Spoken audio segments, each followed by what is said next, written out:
ओम बाबा, मेरी बच्चों की तरफ से आपका स्वागत है, स्वागत है, स्वागत है।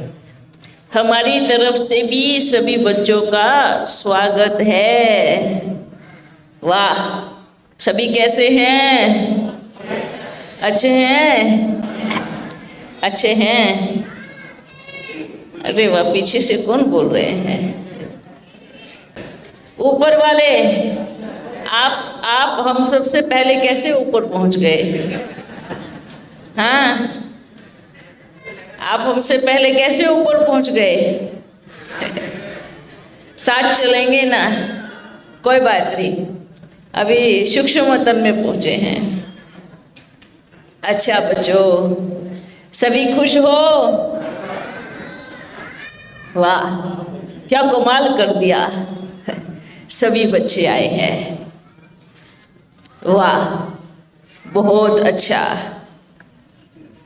कमाल है बाबा की। बाबा ने हमें कैसा बनाया है। आज तो मेला लगा है। हाँ, मेला लगा है ना? कौन सा मेला लगा है? कौन सा मेला? ये जो मिलते हैं ये कौन सा मेला होता है? दुनिया में एक मेला लगता है जिसमें स्थूल सामान, वस्तु, ड्रेस, ज्वेलरी, गहने ये सब मिलते हैं। पर यहाँ कौन सा मेला लगा है? यहाँ आत्मा का परमात्मा के साथ मेला लगा है।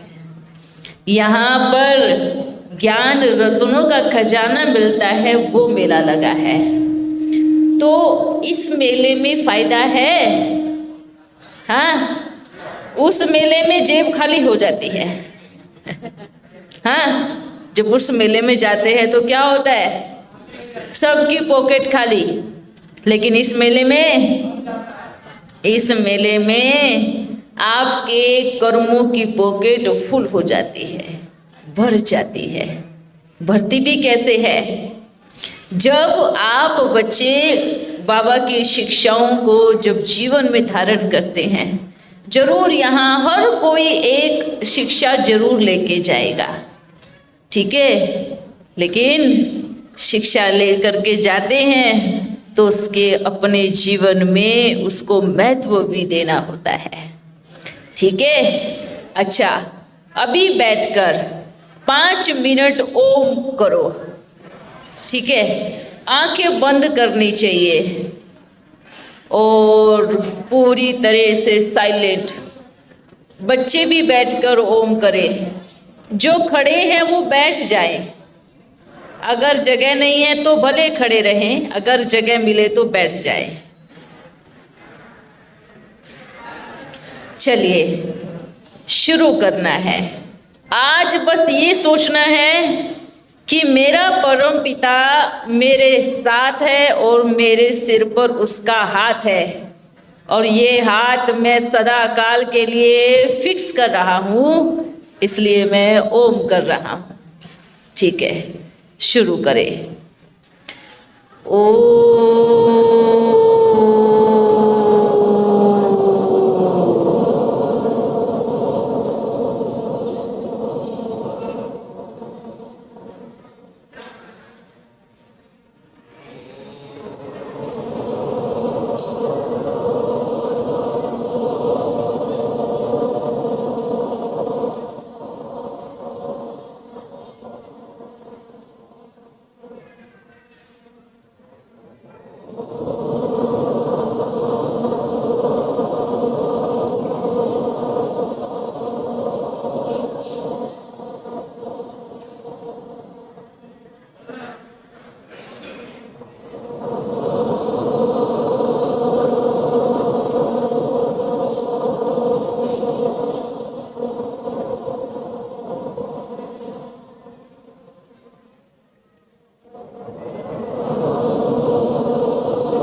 वाह, बहुत अच्छा। ये जो ध्वनि है आपके चारों तरफ का वायुमंडल एकदम पावरफुल बनाएगी। जैसे शंख बजाते हैं, शंख बजाते हैं, उसकी ध्वनि में कितनी पावर होती है। जैसे घंटी बजाते हैं, तो ये जो ओम की ध्वनि है, ये एक ध्वनि है जो आपकी दूर तक वार करती है, जो सीधा ऊपर तक जाती है। और आपको हम एक और चीज़ बतावे, जो शुरुआत करेंगे आज से, उन बच्चों को ओम की ध्वनि करने में थोड़ा सा बैठने में प्रॉब्लम भी हो सकती है। बैठेंगे, मन करेगा उठ जाते हैं, नहीं करेंगे, उबासी आएगी। अगर उबासी आई है तो सोचना आप अभी आपकी ऊर्जा नेगेटिव है, पावरफुल ऊर्जा नहीं है, तो आपको ओम करने की बहुत ज़्यादा ज़रूरत है।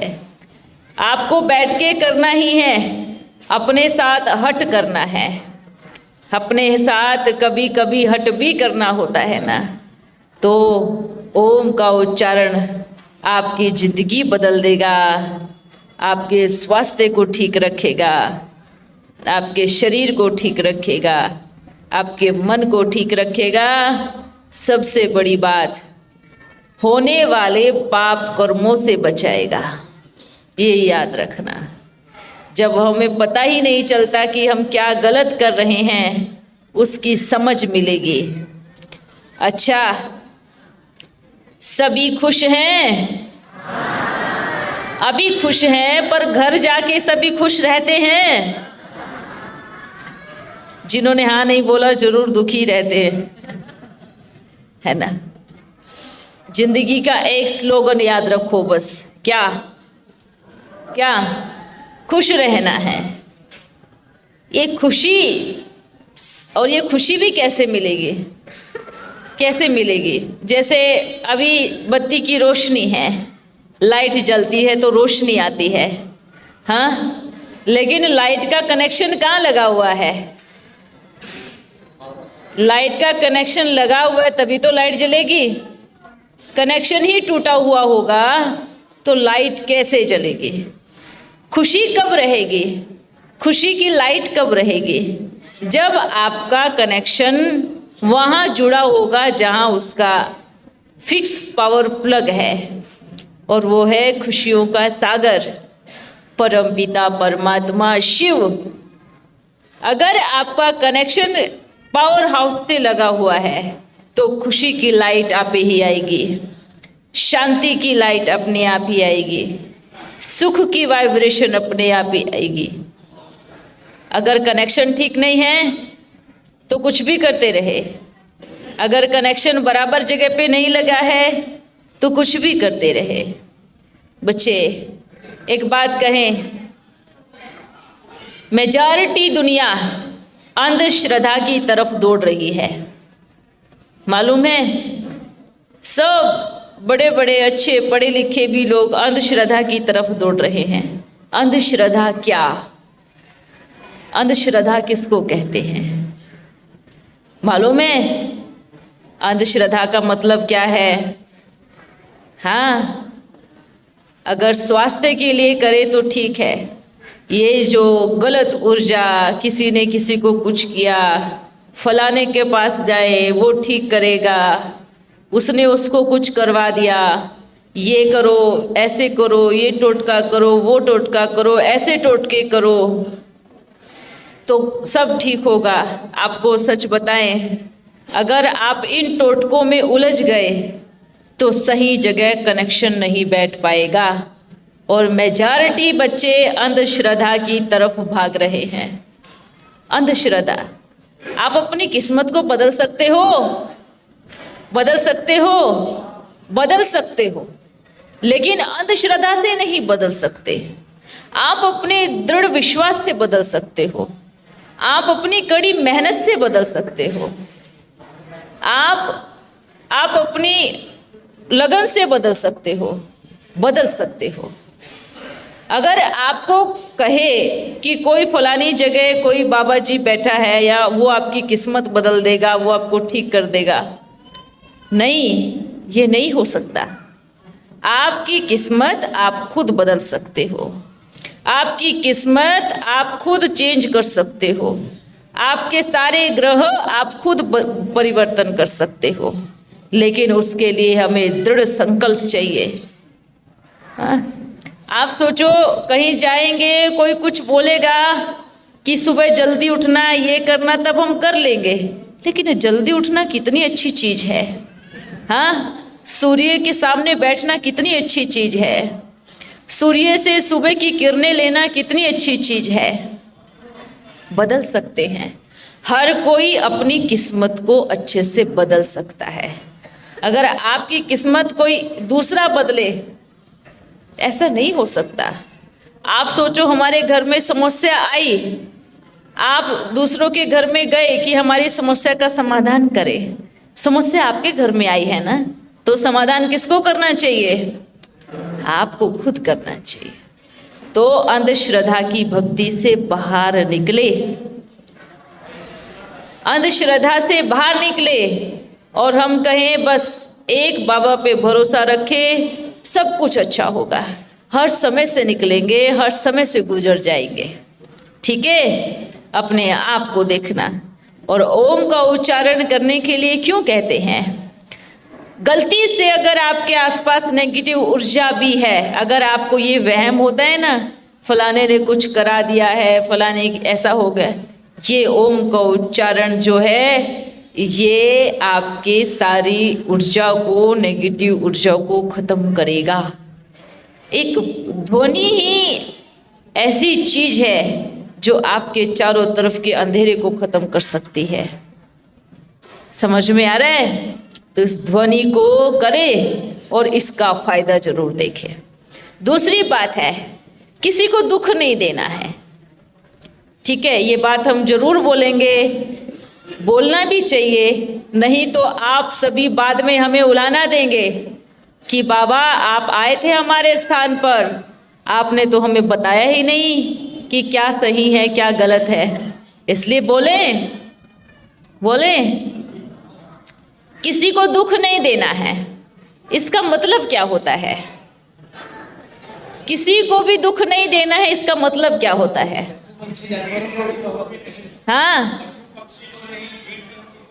हाँ हाँ, किसी को दुख नहीं देने का मतलब किसी को गाली नहीं देना, किसी को अपशब्द नहीं बोलना। ये दुख देने में आपके कड़वे वचन से किसी को दिल दुखे, ये भी आता है ना। उसके अलावा और किसी को दुख नहीं देना, और किसी को दुख नहीं देना। जो पशु पक्षी जीव जंतु है, ये क्या है? ये क्या है? ये चलते हैं ना, ये अपनी भाषा में बात करते हैं ना, ये बोलते हैं ना, तो इनको भी दुख नहीं देना है। ये याद रखें। हम सिर्फ अपनी जीभ के लिए और टेस्ट के लिए अगर हम किसी पशु पक्षी जीव जंतु को दुख देते हैं, ये रोंग है।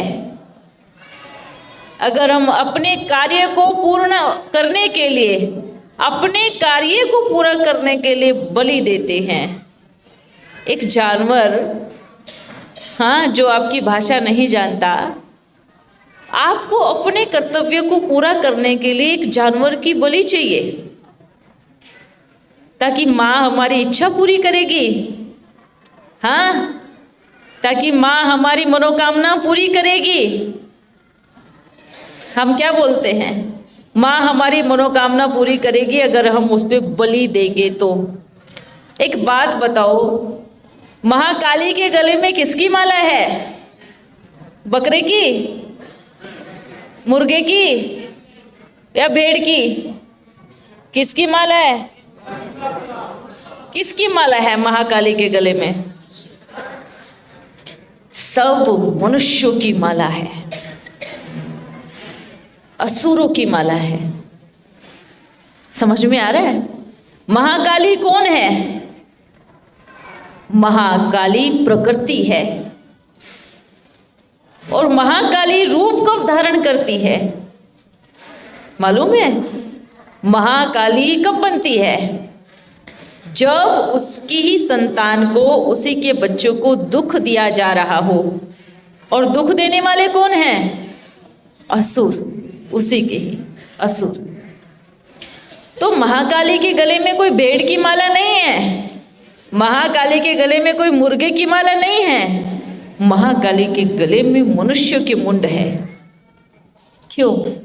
आप उसी की ही संतान को दुख दे रहे हैं, तो अंतिम समय में वो भी गर्दन काट के ऐसी माला बनाए पहनेगी, घूमेगी और दिखाएगी, देखो आपने क्या किया। इसलिए प्रकृति का भयानक रूप से बचना चाहते हैं तो संकल्प ले अपने जीवन में। क्योंकि फिर ये मत कहना कि हमने कुछ नहीं किया, हमसे कोई पाप नहीं हुआ, हमने कोई गलत काम नहीं किया। प्रकृति की एक माँ के बच्चों को दुख पहुंचाना, आप क्या करते हैं? बलि काटते हैं या मुर्गा या भेड़ या जो भी कुछ काटते हैं, क्या माँ को उसको वो चाहिए? उसको नहीं चाहिए। गलती से ऐसा कभी ना हो। आप सोचो, आप ही के बच्चे की गर्दन आप ही के सामने काटी जाए तो आपको कैसा लगेगा?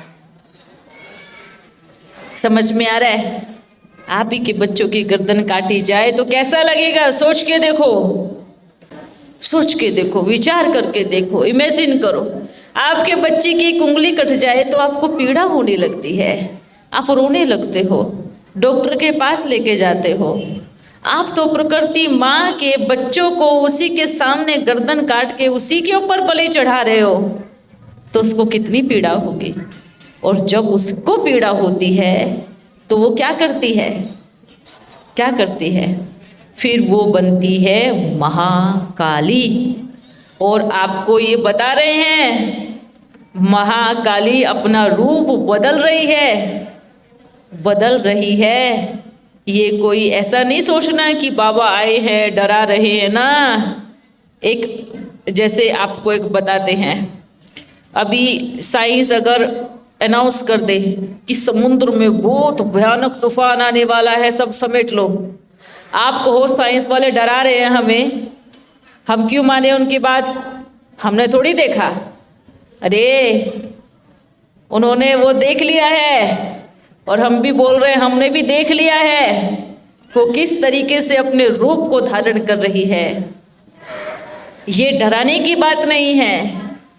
आप यही सोचो, अगर मेरे बच्चे के साथ ऐसा हो तो मुझे कैसा लगेगा।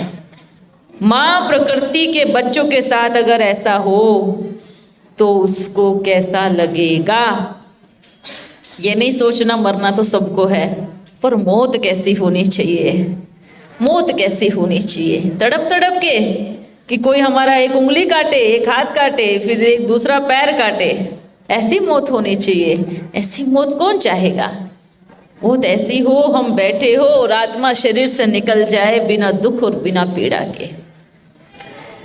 जिनको पता नहीं था ये बात, कोई बात नहीं, पर जिनको पता है वो ध्यान रखे, ये बहुत जरूरी है। ये डर नहीं है, ये भय नहीं है, ये अब होने वाली घटनाओं की वर्णन है कि ऐसा समय भी आने वाला है। आप बच्चे सिर्फ अपना भविष्य नहीं खराब कर रहे हैं, आप बच्चे अपने छोटे छोटे बच्चों का भी भविष्य खराब कर रहे हैं। आप उनको भी खिला रहे हैं, सोचो, उनको भी तैयार कर रहे हैं। तो उनको सही गलत की पहचान माँ और बाप नहीं देगा तो कौन देगा? अगर माँ और बाप उनको सही गलत की पहचान नहीं देगा तो कौन देगा? तो आप तो कर रहे हैं, लेकिन साथ साथ आप अपने बच्चों को भी तैयार कर रहे हैं। ये गलत है, ये रोंग है, समझ जाओ। नहीं तो आजकल के बच्चों में ऐसे ऐसी बीमारियां, अरे नन्हे से बच्चे ने कौन सा पाप किया जो उसको बीमारी लग गई, इतने से बच्चे को शुगर हो गई, इतने से बच्चे को दिमाग कम है, ये इतनी बीमारियां लगी है, इतना डिप्रेशन से जूझ रहे हैं, मर रहे हैं। क्यों? आप सिखाओ अपने बच्चों को, सही गलत के बारे में बताओ, नहीं तो आप ही के बच्चे कल आपका कान काटेंगे। हाँ, कहानी है ना, एक चोर को जब फांसी की सजा हुई तो क्या हुआ? अपनी माँ का कान काटा उसने, अपने बाप को बुलाया कि अगर मेरी माँ ने शुरू से मुझे रोक दिया होता तो आज मैं इतना बड़ा अपराधी नहीं बनता। बच्चों, आपके भविष्य के लिए है, आपके लिए है। अगर आप सच्चे सनातनी हैं, अगर आप सच्चे हिंदू हैं, अगर सत्य क्या बोलते हैं, सिर्फ ये नहीं बोल रहे कि सिर्फ सनातन, ये जो अलग अलग जो भी धर्म में है ना, वो ये नहीं सोचो कि भाई हम अलग अलग धर्म के हैं। सबसे पुराना आदि सनातन देवी देवता धर्म है और सारा संसार उन्हीं की वंशज है। कैसे? ब्रह्मा के द्वारा सृष्टि रची गई। सृष्टि में तो हिंदू, मुस्लिम, सिख, ईसाई सब आते हैं। किसके द्वारा सृष्टि रची गई? ब्रह्मा के द्वारा। तो उसमें तो सब आते हैं। तो सब कौन हो गए? सब कौन हो गए? सब कौन हो गए? सोचो। हाँ, ये अनेक धर्म वाले सृष्टि से अलग थोड़ी हैं। तो आदि सनातन देवी देवता धर्म वाले हम कहें, समझे। कहाँ कहाँ तो हम देखते हैं जो पूजा करते हैं, जो मंदिर में बैठते हैं, पूजा करते हैं, वो खुद ही खाते हैं। अरे जब गुरु रास्ता भटक जाए तो चेले की क्या दुर्गति होगी, ये याद रखना। इसलिए गुरु को अगर अपने पीछे इतनी जनसंख्या लेके चलनी है तो गुरु को भी सही लाइन पे चलना है। पर लेकिन आपको बच्चे बताएं, ध्यान रहे, आपके फायदे के लिए है। आज से अगर आपने दिल में संकल्प किया ना, अगर आज से आपने परिवर्तन किया तो आने वाले समय में आप देखना आपको कितनी सफलता मिलेगी। मत दो दुख प्रकृति के बच्चों को, क्योंकि आप भी माँ हैं, वो भी माँ है। आप भी पिता है तो फिर महाकाल भी पिता है। याद रखना, आपके 2 बच्चे हैं पर महाकाल के कितने करोड़ों बच्चे हैं। याद रखना, है ना। ये आपके लिए है, क्योंकि महाकाल और महाकाली एक साथ ही रूप धरते हैं। ये भी देखना, ठीक है। इस चीज पे भी अटेंशन रखना। तो आप सभी को बस यही संदेश देने आया हूँ। बोलते हैं ना, साइंस के साधन वाले अपने साइंस से देखते हैं, पर मैं तो इस शरीर से भी परे हूँ और इस शरीर में आया हूँ आपको अगला सिग्नल बताने के लिए कि अब क्या घटना घटने वाली है। मालूम है, कोई बोलते किसने देखा मर के, तो हम कहेंगे हमने देखा मर के, और हम आपके बीच में आया हूँ ये बताने के लिए कि आगे की स्थिति कैसे बिगड़ने वाली है। आज से परिवर्तन करोगे तो उस पीड़ा से भी बचोगे, नहीं तो वो सीन देख के आ रहा हूं कि क्या हाल होने वाला है। बचाओ अपने आप को भी और बचाओ अपने बच्चों को भी और बचाओ अपने परिवार को भी। अरे प्रकृति माँ ने आपको खाने के लिए इतना कुछ दिया है, बहुत है, इतनी अच्छी चीजें दी है खाने के लिए।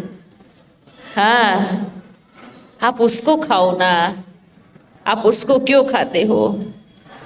इसलिए सोचो आप कौन हो। हाँ, कौन हो आप? कौन हो? वेजिटेरियन हो या नॉन वेजिटेरियन हो? वेजिटेरियन। वेजिटेरियन का मतलब क्या है? जो बकरी की बलि चढ़ाते हैं, जो बकरी की बलि चढ़ाते हैं और जो बकरी को खाते हैं। बकरी क्या खाती है? तो घास क्यों नहीं खाते ताकत के लिए? घास खानी चाहिए ना। बकरी खाए घास और हम खाए बकरी, ये कहाँ का रूल है? हाँ, मुर्गा बेचारा दाना चुगता है, दाना चुगता है ना, तो हम क्यों नहीं दाना चुगते? मुर्गे को दाने से ताकत आए और आपको मुर्गे से ताकत आए, ये कहाँ का रूल है? हाँ, बकरी कैसे पानी पीती है? कैसे पानी पीती है? हाँ, मुंह से पानी पीती है। शेर जीभ से पानी पीता है, कुत्ता जीभ से पानी पीता है। जो जीभ से पानी पीते हैं वो जानवर कहलाए जाते हैं। हाँ, जो जीभ से पानी पीते हैं वो जानवर कहलाए जाते हैं। जो मुख से पानी पीते हैं वो इंसान कहे जाते हैं, वो वेजिटेरियन है। इंसान का मतलब ये नहीं कि भाई बकरी, वो पशु है।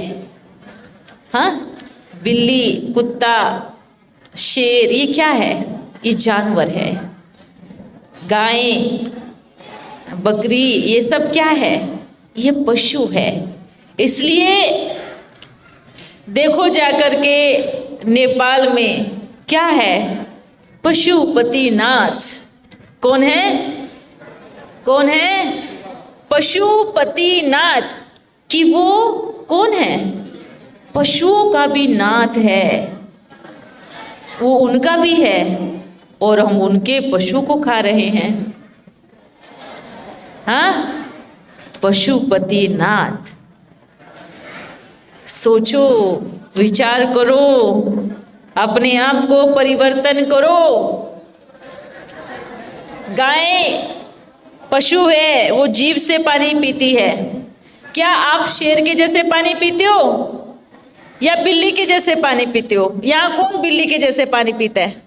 ऐसे कटोरा रखो सामने, जीभ से पानी चाट के कौन पीता है? इधर एक भी है इधर पीता है ऐसे पानी? हाँ, अगर ऐसे पानी पीते हैं तो जानवर है। तो क्या आप जानवर है? नहीं, आप इंसान है। आप सबसे उच्च श्रेणी वाले मनुष्य है, जिसको सही और गलत की समझ है। तो अपने जीवन को बदलो। जीभ से पानी पीने वाले जानवर है, आप मुख से पानी पीते हो, आप इंसान हो। अरे जानवरों को भी इतनी समझ है कि मेरे लिए मुझे क्या खाना है, मुझे क्या नहीं खाना है। बकरी को इतनी समझ है कि मुझे घास खाना है, मुझे पत्ते खाने हैं। गाय को इतनी समझ है कि मुझे चारा खाना है। हम इतने उच्च श्रेणी के मनुष्य होकर हमें ये समझ नहीं है कि हमें क्या खाना है, हमें क्या नहीं खाना है। समझो, अपने जीवन को बदलो, फायदा होगा और अच्छी जीवन होगी। आपके घर में खुशहाली रहेगी, आपके बच्चे अच्छे रहेंगे, स्वस्थ रहेंगे, निरोगी रहेंगे, आप निरोगी रहोगे। ठीक है? अच्छा, सदा खुश रहो, हमारा आशीर्वाद हर परिवर्तनशील की यात्रा पर चलने वाली आत्मा को हमारा आशीर्वाद है कि आप बदलो, परिवर्तन करो, चेंज हो जाओ। आप अपने परिवार को बचाओ, अपने बच्चों को बचाओ, अपने आसपास वालों को बचाओ। फिर मिलेंगे। यहाँ पे बहुत सारे संगठन के लोग हैं जो सनातन के लिए काम कर रहे हैं, हाँ, तो कुछ मैसेज देंगे उनको? अच्छा, जो संगठन जो सनातन के लिए काम कर रहे हैं, तो यही हमारा संगठन उन सनातन के लिए जो काम करते हैं, बस उनको भी हम एक मैसेज देते हैं। सनातन का अर्थ क्या है? एक धर्म है जो कभी विनाश नहीं होता, वो है आदि सनातन देवी देवता धर्म, जो कभी विनाश नहीं होता। वो कौन स्थापन करता है उसको मालूम है? अविनाशी परम पिता परमात्मा सत्य धर्म की स्थापना करता है। जैसे परमात्मा अमर है, ऐसे ये धर्म भी अमर है, जो कभी मरता नहीं है, जो कभी विनाश को नहीं पाता। हम उस धर्म के लिए काम जरूर कर रहे हैं, लेकिन हम बस ये जरूर सोचे कि उस धर्म की श्रीमत क्या है, उसमें थोड़ा जाए। उनको सबको यही एक मैसेज है कि सनातन धर्म में अपने देवी देवताओं को या कृष्ण को या विष्णु लक्ष्मी को कभी नॉनवेज का भोग नहीं लगता, कभी नहीं लगता। तो बस हम यही कहना चाहेंगे कि जो नॉनवेज का भोग लगाते हैं वो अपने लिए लगाते हैं, वो अपनी जीव के लिए लगाते हैं, वो अपने स्वार्थ के लिए लगाते हैं। बाकी सत्य सनातन धर्म यही कहता है कि कभी भी किसी को दुख नहीं देना, हिंसा नहीं करना। तो बस यही है, आप अपने कर्तव्यों को करते रहे, इसमें जरूर सफलता मिलेगी। क्योंकि अब तो भारत विश्व गुरु की राह पर निकल पड़ा है, और भारत विश्व गुरु था और अब भारत विश्व गुरु बन जाएगा। हम अगर उसके साथ में हैं, वो बनने की यात्रा पर हैं। इसलिए हम उस भारत के वासी हैं जो पूरे चारों तरफ के देश विदेश का भी गुरु है। गुरु गुरु होता है और चेला चेला होता है। अच्छा, और अपने मन को पूरी तरह से साफ करो। सब कुछ किसका? बाबा का। सब कुछ बाबा का है ना, पक्का? मैं बाबा का, बाबा मेरा, मेरा सब कुछ बाबा का। तो मन कैसा हो जाएगा? हाँ, गुलगुल हो जाएगा, साफ हो जाएगा, चमक जाएगा। अगर मन में थोड़ी सी भी कड़वाहट है कहीं भी किसी भी कोने में, तो वो पॉइजन है, और वो पॉइजन हमारे पूरे ब्रेन में वायरस का काम करता है। ये याद रखना, ठीक है? बाकी की सबकी मीटिंग बाद में करेंगे। अच्छा, सभी ऊपर वालों को भी